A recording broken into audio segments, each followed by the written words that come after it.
Hello, কেমন আছেন আপনারা? অনেক দিন পর আবার আপনাদের জন্য ছোট্ট একটি ভিডিও নিয়ে ফিরে এলাম। এটা হলো পাকা কলা, যাদের বাচ্চারা খেতে চায় না তাদের জন্য।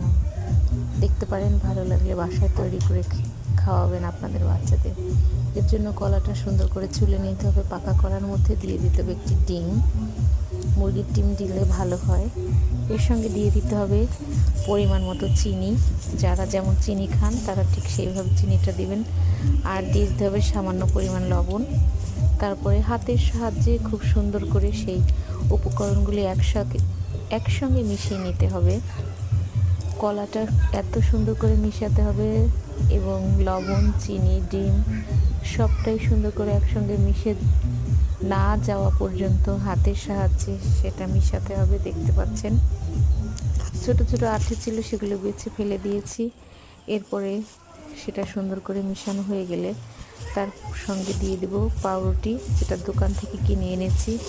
পাউরুটিটা দিয়ে এই পিঠাটা তৈরি করলে মুচমুচে হয় এবং খেতে দুর্দান্ত স্বাদ হয়। যারা এটা তৈরি করে খেতে চান তারা দেখতে পারেন, ভালো লাগলে তৈরি করবেন। এরপরে সেই রুটিটা এবং কলার মিশ্রণটা সুন্দর করে একসঙ্গে মিশিয়ে নেব। খেয়াল করে মেশাতে হবে যাতে সেই রুটিটা আস্তে টুকরো টুকরো থেকে না যায়। খুব সুন্দর করে মিশিয়ে নিতে হবে। দেখতে পাচ্ছেন, হাতের সাথে চটকে চটকে মিশিয়ে নিচ্ছি। এরপরে মিশানো হয়ে গেলে 10 থেকে 15 মিনিটের জন্য রেখে দিতে হবে একটা ঢাকা দিয়ে। তারপরে চুলায় বসিয়ে দিয়েছি কড়াই, আর কড়াইয়ের মধ্যে দিয়ে দিয়েছি তেল। কাঠের চুলায় লো আঁচে পিঠাটা ভাজতে হবে। তেলটা গরম হয়ে যাবার সঙ্গে সঙ্গে হাতের সাহায্যে ছোট ছোট ডো তৈরি করে দিয়ে দিলাম এবং এত লো হিটে ভাজতে হবে যাতে পিঠাটা ভিতরেও সিদ্ধ হয় এবং বাইরেও মুচমুচে হয়। বেশি তাপ দিয়ে পিঠাটা ভাজা যাবে না, তাহলে পিঠাটা পুড়ে যাবে কিন্তু ভিতরে সিদ্ধ হবে না।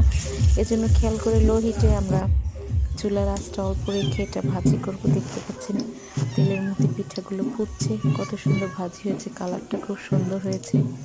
এভাবে ভাজি করে যখন পুরোটা ভাজা হয়ে যাবে, কালারটা সুন্দর আসবে, তখন নামিয়ে নিব। দেখতে পাচ্ছেন কি সুন্দর হয়েছে। যাদের ইচ্ছে আছে তারা এভাবে তৈরি করে খাওয়াতে পারেন।